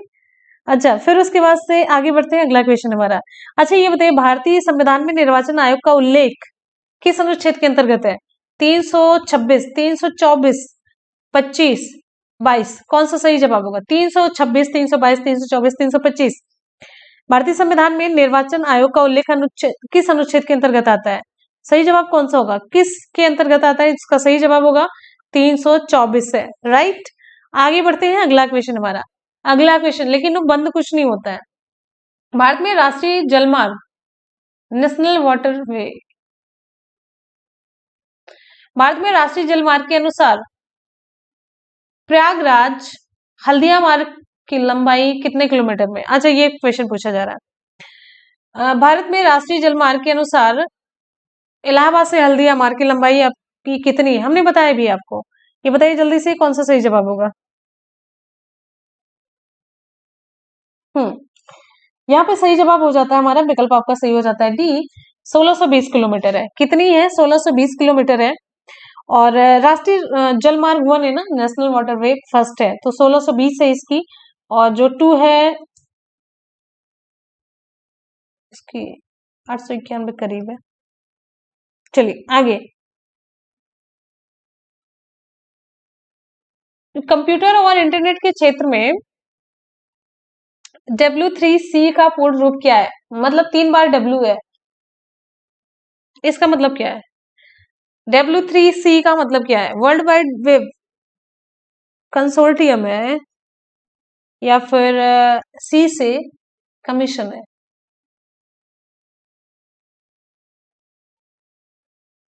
वर्ल्ड वाइड वेब, विकल्प ए हमारा सही होता है, ठीक है, विकल्प ए हमारा सही होता है। कंप्यूटर और इंटरनेट के सेंस में वर्ल्ड वाइड वेब कंसोर्टियम है, ये सही जवाब हो जाता है। अच्छा ये बताइए, अगर हम आपसे पूछें WAN का फुल फॉर्म क्या है? वाइड एरिया नेटवर्क है। WAP वायरलेस एप्लीकेशन प्रोटोकॉल है। WEP वर्ड इक्विवेलेंट प्राइवेसी है। WORM वॉर्म का क्या मतलब है? Write once read many. Internet हम किसे कहते हैं? सूचनाओं का परिपथ कहलाता है। इंटरनेट के पिता के नाम से कौन प्रसिद्ध है? इंटरनेट का पिता किसे कहते हैं? बता देते हैं आपको, विंड सर्फ को कहते हैं। विंड सर्फ इंटरनेट के पिता कहे जाते हैं। आगे बढ़ेंगे, हमारा अगला प्रश्न, भारत सरकार द्वारा जल क्रांति अभियान किस वित्तीय वर्ष के दौरान शुरू किया गया? जल्दी से बताइए, अगले क्वेश्चन की तरफ बढ़ते हैं। अगला क्वेश्चन हमारा नेक्स्ट है। हम्म, हम्म, अरे मैंने इंटरनेट का पिता पूछा है, इंटरनेट, हाँ रागिनी, इंटरनेट का बच्चे। भारत सरकार द्वारा जल क्रांति अभियान किस वित्तीय वर्ष के दौरान शुरू किया गया? आगे,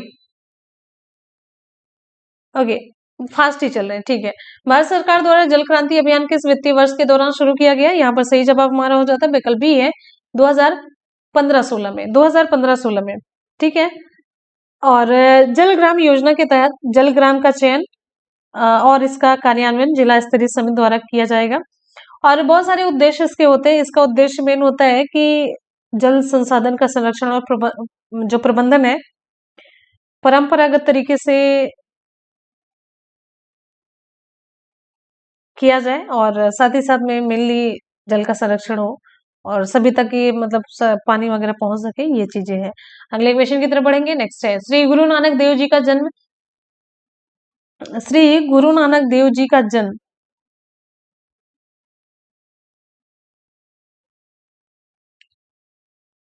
तलवंडी, जो कि वर्तमान ननकाना साहिब है, इसमें हुआ था। कब हुआ था ये मेनली पूछा जा रहा है, कब हुआ था? 19 1400, विकल्प आपका सी से होता है, 1469 है। हाँ बिल्कुल सही, 1469 में हुआ था। और गुरु नानक देव जी ने अपना उत्तराधिकारी किसे नियुक्त किया था? गुरु अंगद को, गुरु अंगद को नियुक्त किया था, ठीक है। और गुरु अंगद ने, एक इंपॉर्टेंट क्वेश्चन बनता है, गुरुमुखी क्या प्रारंभ की थी? गुरुमुखी गुरु अंगद ने ही प्रारंभ की थी, क्वेश्चन पूछा गया है। और अमृतसर नगर को स्थापित किसने किया था? गुरु रामदास ने स्थापित किया था, गुरु रामदास ने अमृतसर को स्थापित किया था, ठीक है। आगे बढ़ेंगे हम अगले प्रश्न की तरफ। नेक्स्ट है,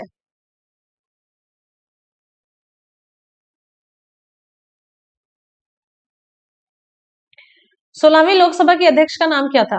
16वीं लोकसभा की अध्यक्ष का नाम क्या था? 16वीं लोकसभा की अध्यक्ष का नाम क्या था? हम तो हमेशा सोचते हैं ना, हमेशा, अरे खूब फास्ट चल रहा है। 16वीं लोकसभा के अध्यक्ष का नाम। आप लोग की रिप्लाई फास्ट आए तो फिर तो बहुत बहुत बहुत।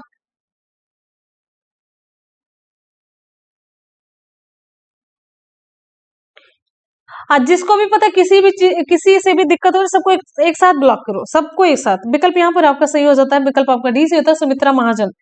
16वीं लोकसभा की अध्यक्ष सुमित्रा महाजन थी, ठीक है। 17वीं लोकसभा का protem speaker doctor Virendra Kumar थे। 17वीं लोकसभा के अध्यक्ष कौन थे? ये 17वीं लोकसभा की प्रोटेम स्पीकर की हम बात की है, डॉक्टर वीरेंद्र कुमार। और 17वीं लोकसभा के अध्यक्ष ओम बिरला। क्या नाम है? ओम बिरला, ठीक है। अच्छा, ओम बिरला कोटा लोकसभा क्षेत्र से सांसद हैं। और प्रथम लोकसभा अध्यक्ष की बात करेंगे तो कौन थे? प्रथम लोकसभा अध्यक्ष जेवी मावलंकर। और प्रथम राज्यसभा के सभापति का नाम आप लोग बताएंगे। आगे बढ़ेंगे, अगला हमारा क्वेश्चन ध्यान से देखेंगे। नेक्स्ट क्वेश्चन, भारत में दोनों सदनों लोकसभा और राज्यसभा द्वारा प्रस्तुत और पारित किए गए सभी विधेयक के अनुमोदन के बाद ही लागू हो सकते हैं। किसके अनुमोदन के बाद? संसद है, प्रधानमंत्री, सर्वोच्च न्यायालय, राष्ट्रपति। कौन सा विकल्प आपका सही होगा? फटाफट से आप लोग देखेंगे। बिल्कुल, प्रथम राज्यसभा सभापति डॉक्टर एस राधाकृष्णन थे।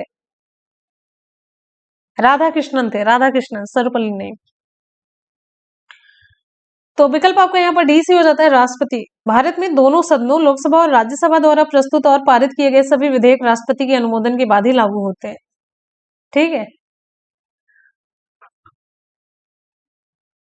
राष्ट्रपति के पास बहुत सारी शक्तियां होती हैं। नियुक्त संबंधी अधिकार होता है, विधायी शक्तियां होती है, संसद सदस्यों के मनोनयन का अधिकार होता है, अध्यादेश जारी करने की शक्ति होती है, राजनैतिक शक्ति होती है, सैनिक शक्ति है, क्षमादान की शक्ति, ये सारी है।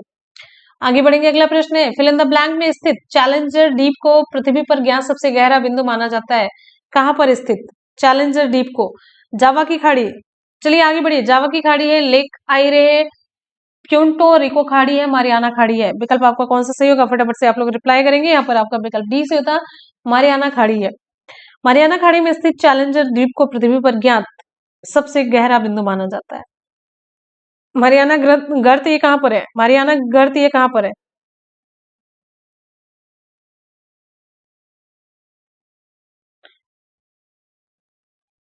हाँ, हमको शक्ति है, उठा के ना फेंक देंगे, इतनी तब शक्ति पता चलेगी। बाहुबली। मारियाना खाड़ी ये कहां पर है? ये मारियाना गर्त ये प्रशांत महासागर में, बिल्कुल सही है, प्रशांत महासागर में। और मारियाना गर्त की अगर गहराई की बात करते हैं 11 किलोमीटर के करीब है ना, 11 किलोमीटर। और अगर एग्जैक्टली हम बात करते हैं तो 1100 ये मीटर है, ठीक है। अच्छा, ये प्यूर्टोरिको प्यूर्टोरिको ट्रेंच जो है ये कहां पर है? ये उत्तर अटलांटिक, कहां पर है? उत्तर अटलांटिक महासागर में मौजूद है, उत्तर अटलांटिक में, ध्यान दीजिएगा। और यहीं पर अभी आपने एक सुना था जावा या सुंडागर्त, जावा या सुंडागर्त सुना था आप लोगों ने ना, ये क्वेश्चन पूछा गया। जावा या सुंडागर्त जो है ये हिंद महासागर में स्थित है। कहां पर है? हिंद महासागर में स्थित है, जिसकी गहराई जो 7,725 मीटर है। और ये प्यूर्टो रिको ट्रेंच जो है इसकी है 8,605 मीटर के करीब, ठीक है। चलिए भाई आगे बढ़ते हैं, अगला हमारा प्रश्न है, एमआरटीपी अधिनियम 1969 में निम्नलिखित में से एमआरटीपी का कौन सा पूर्ण रूप सही है? यानी कि ये पूछा जा रहा है, फुल फॉर्म इसका पूछा जा रहा है। एमआरटीपी का फुल फॉर्म क्या है? एमआरटीपी, जावा सुमात्रा तो द्वीप है, ये गर्त की बात हो रही, गड्ढा की बात हो रही है। एमआरटीपी अधिनियम 1969 में, विकल्प ये आपका ये सही होता है सी, मोनोपोलीज रिस्ट्रिक्टिव है ट्रेड एंड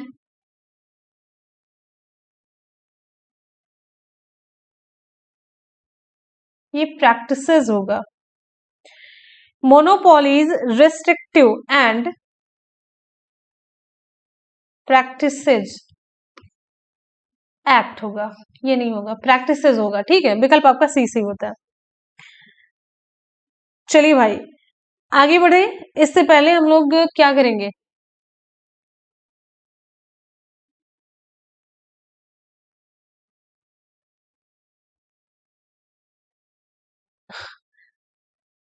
अगला प्रश्न है, भारतीय संविधान के अनुसार पंचायत सदस्य होने के लिए आवश्यक न्यूनतम आयु कितनी होनी चाहिए?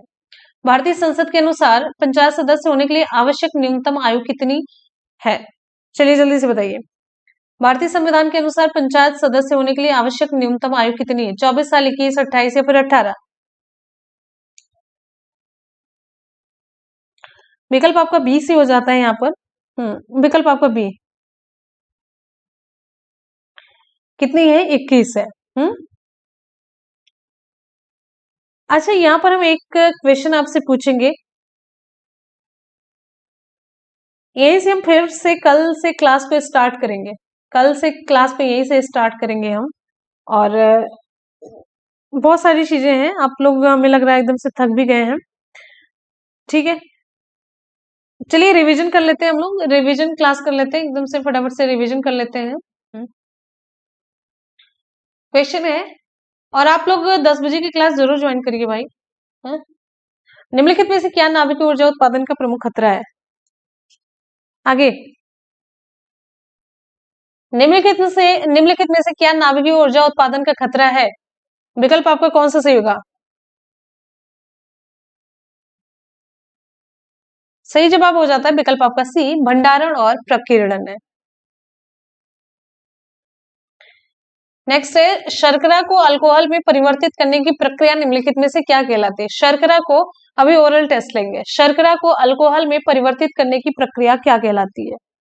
सही जवाब यहाँ पर हो जाता है हमारा विकल्प बी सी होता है, किण्वन है, फर्मेंटेशन है। विकल्प आपका बी सी होता है। नेक्स्ट क्वेश्चन है, छोटी आंत के आंतरिक दीवारों पर अंगुलीनुमा संरचना पाई जाती है, उसे हम क्या कहते हैं?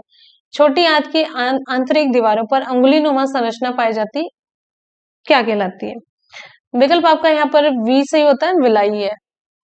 निम्नलिखित में से कौन सी वनस्पतियों में प्रच्छन्न प्रजनन अंग होते हैं? Hidden reproductive organs. ये सही जवाब हो जाता है जल तिपतिया है। विकल्प आपका यहाँ पर डी सही होता है। निम्नलिखित में से कौन सा भारत का सबसे पुराना नाभिकीय अनुसंधान रिएक्टर है? आगे बढ़ेंगे अगले क्वेश्चन की तरफ। नेक्स्ट है, निम्नलिखित में से कौन सा भारत का सबसे पुराना नाभिकीय अनुसंधान रिएक्टर है? ध्रुव है, अप्सरा है, कामिनी है, साइरस है? अप्सरा वाले अप्सरा की रिप्लाई करेंगे, विकल्प बी से होता है, और जो और दूसरे लोग रहेंगे वो अपनी अपनी रिप्लाई समझ लेंगे। निम्नलिखित में से कौन सा शब्द पशु व्यवहार के जैविक अध्ययन का सबसे अच्छा वर्णन करता है? आगे बढ़िए भाई, निम्नलिखित में से कौन सा शब्द पशु व्यवहार के जैविक अध्ययन का सबसे अच्छा वर्णन करता है? विकल्प यहाँ पर आपका सही हो जाता है विकल्प डी, इथोलॉजी। अगला क्वेश्चन हमारा नेक्स्ट, एक मानक पैमाने पर आधुनिक मरकरी थर्मामीटर का आविष्कार किसने किया था? एक मानक पैमाने वाले आधुनिक मरकरी थर्मामीटर का आविष्कार किसने किया था? यहाँ पर हमारा सही जवाब हो जाता है, सही जवाब हो जाता है विकल्प बी, डैनियल ग्रेवियल फॉरेनहाइट है। अगला क्वेश्चन है नेक्स्ट है, सार्वजनिक क्षेत्र के पीएसईज का कुछ हिस्सा बेचकर सार्वजनिक क्षेत्र के उद्यमों के निजीकरण की प्रक्रिया को किस नाम से जाना जाता है? सही जवाब यहाँ पर हमारा कौन सा होगा? विकल्प आपका बी से हो जाता है, विनिवेश है। आगे बढ़ेंगे अगला, निम्नलिखित में से कौन सा पड़ोसी देश पाक जल डमरू मध्य और मन्नार की खाड़ी द्वारा निर्मित समुद्र के एक संकीर्ण चैनल के द्वारा भारत से अलग होता है? सही जवाब कौन सा? मालदीव है, श्रीलंका है, पाकिस्तान, नेपाल है? विकल्प कौन सा हमारा सही होगा? विकल्प यहाँ पर आपका कौन सा सही होगा? विकल्प यहाँ पर आपका सही हो जाता है,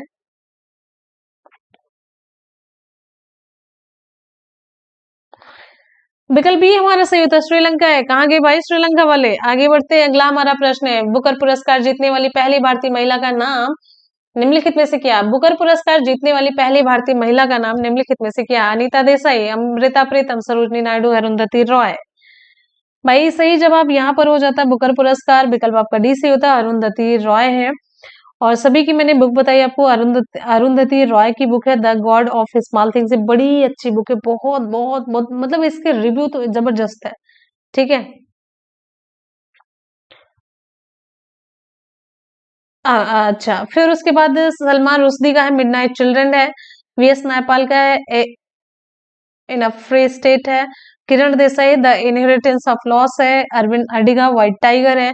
तो इतनी कुछ चीजें हैं। आगे बढ़ेंगे अगले प्रश्न की तरफ। नेक्स्ट है हमारा अगला क्वेश्चन। अगला क्वेश्चन ये रहा आपकी स्क्रीन पर। सर विलियम जोन्स ने फिल इन द ब्लैंक में एशियाटिक सोसाइटी की स्थापना की थी, कब की थी? सही जवाब यहाँ पर कौन सा होगा भाई? यहाँ पर हमारा विकल्प सही हो जाता है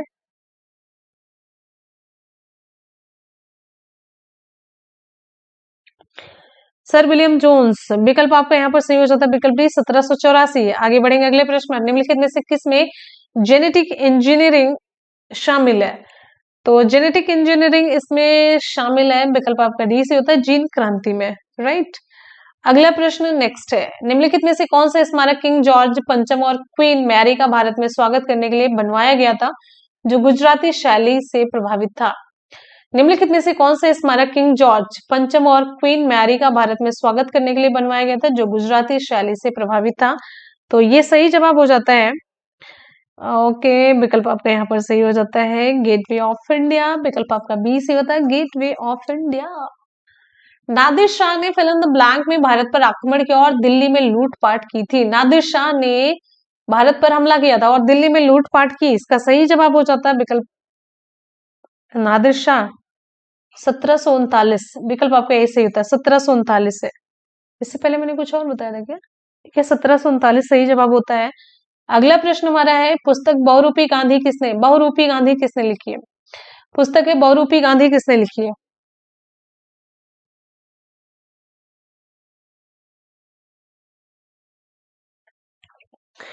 पुस्तक बहुरूपी गांधी किसने लिखी है?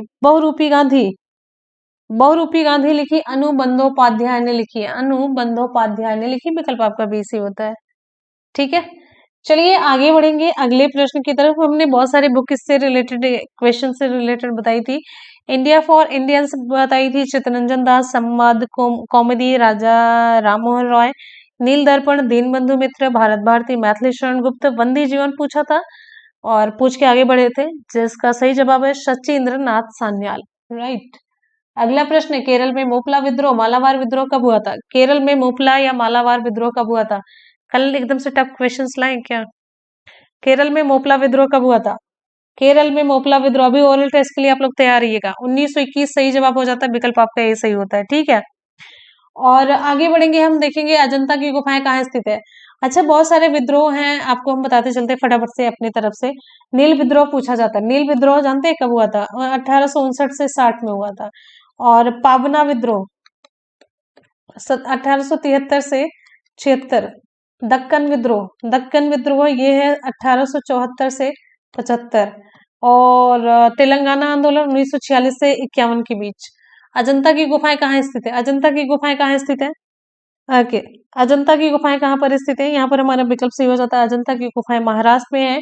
और यहाँ पर हमने क्रम से पूछा बाघ की गुफाएं मध्य प्रदेश में, एलोरा की गुफाएं महाराष्ट्र है, और बाराबर ये बिहार गया में है, चंदा देवी की गुफाएं छत्तीसगढ़ है, एलिफेंटा की गुफाएं मुंबई में है, बादामी गुफा कर्नाटक है, वराह गुफा महाबलीपुरम में, बोर्रा गुफा ये है आंध्र प्रदेश में, भीमबेटका है मध्य प्रदेश के रायसेन जिले में। कुछ इतनी मैंने पूछी थी और कुछ छूट भी रही होगी, कुछ ज्यादा भी हो गई होगी।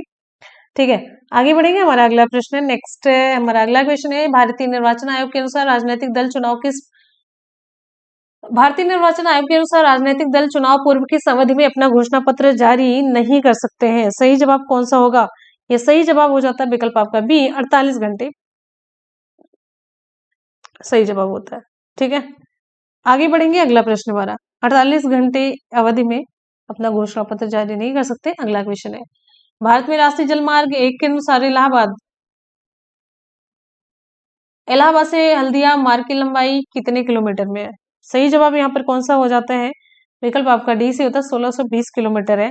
आगे बढ़ेंगे नेक्स्ट है कंप्यूटर और इंटरनेट के क्षेत्र में WWWC का पूर्ण रूप क्या है? WWWC का पूर्ण रूप यहाँ पर सही जवाब हो जाता है कंसोर्टियम होगा, वर्ल्ड वाइड वेब कंसोर्टियम, ये सही हो जाता है, विकल्प आपका ए है। ठीक है, आगे बढ़ते हैं। नेक्स्ट देख लेते हैं कौन सा क्वेश्चन है। भारत सरकार द्वारा जल क्रांति अभियान, भारत सरकार द्वारा जल क्रांति अभियान किस वित्तीय वर्ष के दौरान शुरू किया गया? भारत सरकार द्वारा जल क्रांति अभियान किस वित्तीय वर्ष के दौरान शुरू किया गया? विकल्प आपके 4 है। विकल्प बी सी होता 2015-16 में, राइट। अगला प्रश्न देखेंगे, श्री गुरु नानक देव जी का जन्म तलवंडी जो वर्तमान नाना साहिब है कहाँ पर हुआ था, किस सन में हुआ था? कौन सा विकल्प आपका सही होगा? ये विकल्प हमारा सी हो जाता है, 1469 में हुआ था, राइट। 1469 विकल्प आपका सी होता है।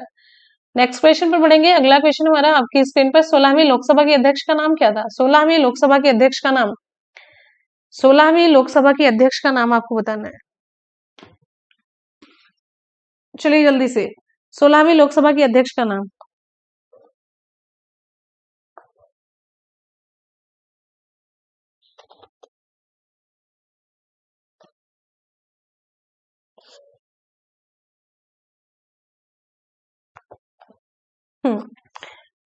ये सही जवाब हो जाता है, सुमित्रा महाजन है ना। ठीक है। भारत में दोनों सदनों लोकसभा और राज्यसभा में एक मिनट, भारत में दोनों सदनों लोकसभा और राज्यसभा द्वारा प्रस्तुत और पारित किए गए सभी विधेयक किसके अनुमोदन के बाद ही लागू हो सकते हैं? तो यहाँ पर ये क्वेश्चन ये था, फिल इन द ब्लैंक। तो ये किसके अनुमोदन के बाद? विकल्प आपका यहाँ पर सही हो जाता है डी, राष्ट्रपति। फिल इन द ब्लैंक होगा, फिर उसमें स्थित चैलेंजर द्वीप को पृथ्वी पर ज्ञात सबसे गहरा बिंदु माना जाता है, कौन सा सही होगा? जावा खाड़ी, ये कौन सा? विकल्प आपका मारियाना गर्त होता है, मारियाना ट्रेंच। विकल्प आपका डी से होता है। ये है एमआरटीपी का फुल फॉर्म, आपसे पूछा जा रहा है एमआरटीपी का फुल फॉर्म। तो ये डी की तरफ नहीं बढ़ते हैं, यही में सी सही हो जाता है, monopolies restrictive and trade and ये प्रैक्टिसेस एक्ट है। ठीक है, प्रैक्टिसेस एक्ट हमने आपको पिछले अभी बता दिया था। अगला ये क्वेश्चन हमारा बनता है आज का, जो है आज के सवाल में बढ़ता है, भारतीय संविधान के अनुसार पंचायत सदस्य होने के लिए न्यूनतम आवश्यक आयु कितनी है? तो ये आपको बताना है। और चलते हैं ओरल टेस्ट की तरफ, आपसे पूछते हैं इंडियन डेजर्ट के नाम से कौन सा प्रसिद्ध है? इंडियन डेजर्ट, आगे आगे बढ़िए, इंडियन डेजर्ट के नाम से प्रसिद्ध है।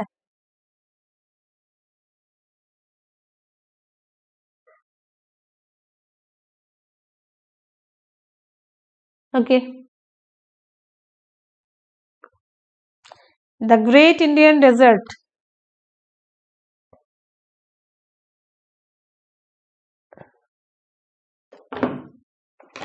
द ग्रेट इंडियन डेजर्ट के नाम से कौन सा मरुस्थल प्रसिद्ध है? फ्रांस? अरे भाई, the great Indian desert Thar मरुस्थल प्रसिद्ध है, थार मरुस्थल प्रसिद्ध है। ठीक है। अच्छा, भारतीय जो राष्ट्रीय ध्वज था तिरंगा, किसके द्वारा जर्मनी में फहराया गया था? किसके द्वारा जर्मनी में फहराया गया था? और 1907 में किसके द्वारा जर्मनी में फहराया गया था? 1907 में।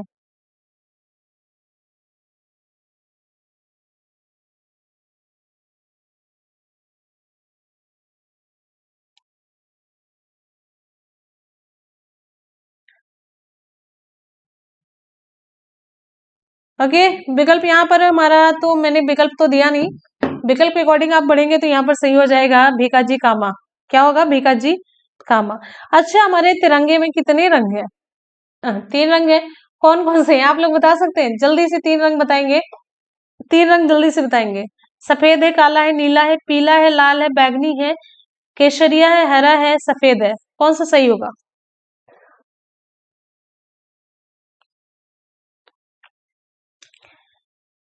अगला क्वेश्चन, चलिए।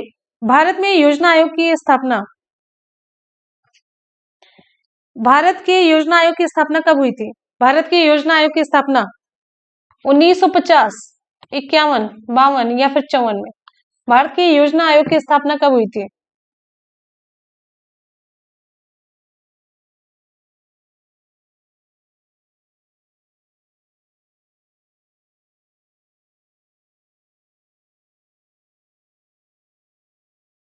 हम्म,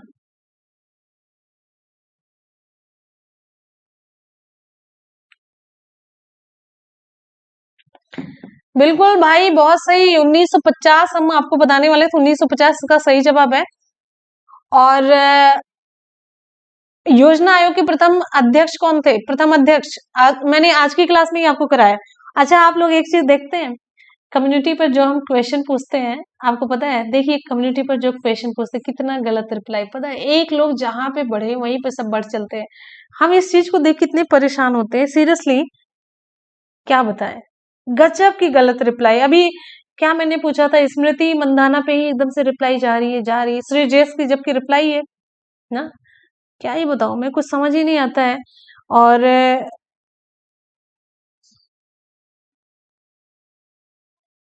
हम्म अच्छा, किस समिति की संस्कृति पर 1950 में योजना आयोग की स्थापना की गई थी? तो सही जवाब हो जाता है केसी नियोगी। क्या है? केसी नियोगी है। ठीक है।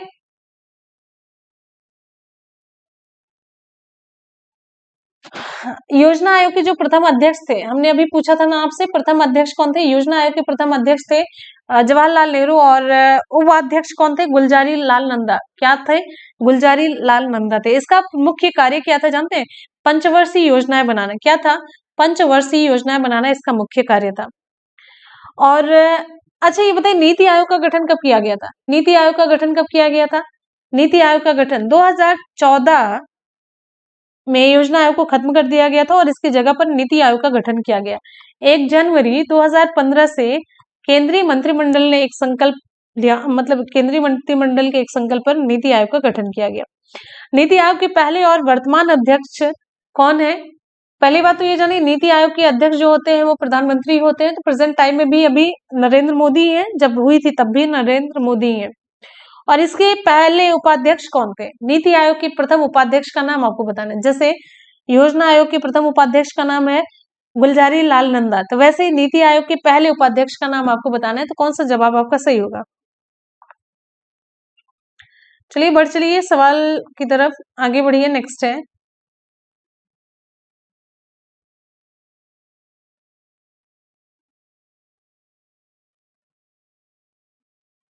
हाँ, सही जवाब होता है अरविंद पनगड़िया थे। और वर्तमान में इसके उपाध्यक्ष कौन है? वर्तमान में इसके उपाध्यक्ष कौन है?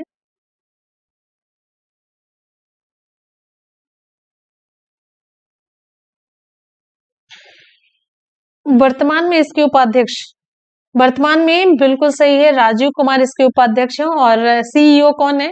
यही बताइएगा। आज की क्लास को यहीं पर करते हैं द एंड। मिलेंगे फिर आपसे कब? आपसे मिलते हैं सुबह मिलेंगे। हाँ, सीईओ हैं अमिताभ कांत है, बिल्कुल। अच्छा, एक और क्वेश्चन, दीनदयाल उपाध्याय ग्रामीण कौशल्य योजना कब शुरू की गई थी? दीनदयाल उपाध्याय ग्रामीण कौशल्य योजना कब शुरू की गई थी? और इसके बारे में कुछ इंपॉर्टेंट पॉइंट आप बताएंगे कि ये किससे रिलेटेड है। तो इसी के साथ ही आज की क्लास को करते हैं कंप्लीट। और सुबह 10 बजे की करंट की क्लास आप लोग जरूर ज्वाइन कीजिएगा, ठीक है। अच्छा, आपको क्लास कैसे लगती है? पूरी मेहनत के साथ क्लास को बनाते हैं, तो आप लोग जरूर देखिएगा। आपका फीडबैक तो अच्छा होता है। और आप लोग शेयर क्यों नहीं करते हैं?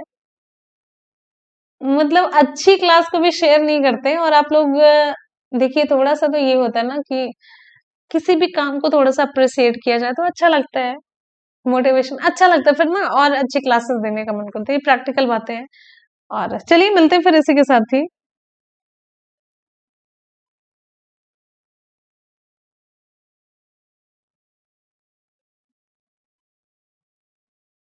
हम्म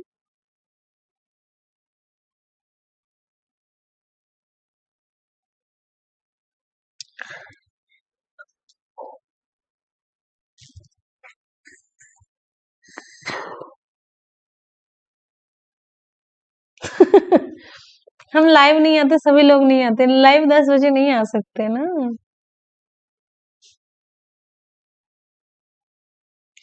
हाँ ओके, सभी जगह लाइव आते हैं, फ्रंट पे दिखते हैं, ओके कोई बात नहीं।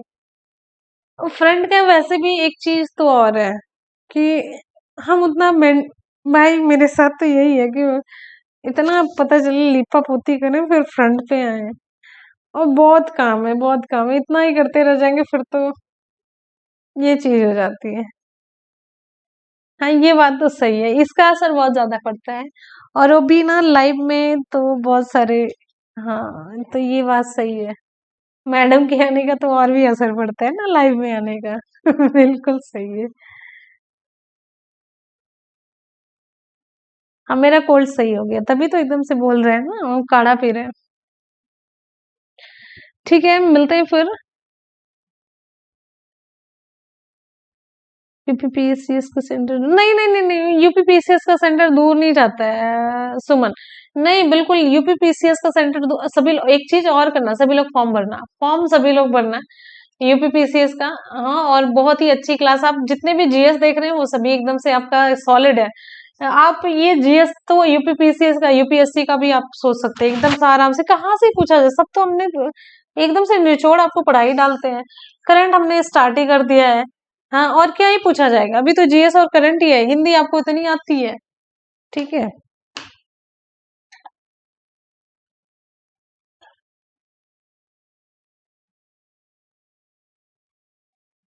हाँ, तो दूर नहीं जाता है, ये देखो सेंट्रल डिस्ट्रिक्ट का नाम आता है, आप जिला भर सकते हो, आराम से भर सकते हो।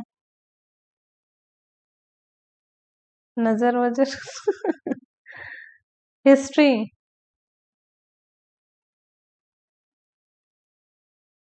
मैं शुरू हो गई इनकी हिस्ट्री, पटकता है भूगोल, चटकता है, पता नहीं क्या है। Okay, bye bye. मेरी तैयारी नहीं है, मैं नहीं भरूंगी, हाँ मत भरना। वैसे भी कतई ना हो, पंचायती जैसा वाला कोई सब्जेक्ट है नहीं वहां पे। ऑप्शन में ये नहीं होगा कि पंचायती करने वाला सब्जेक्ट फिल करो, तो ऐसा कुछ है नहीं, तो मत भरना। सेम। किसका बर्थडे है? तो भाई चलिए, मिलते हैं फिर इसी के साथ ही नेक्स्ट वीडियो में, तब तक के लिए good bye, take care, thank you so much, love you all, bye bye, take care, जय हिंद, वंदे मातरम।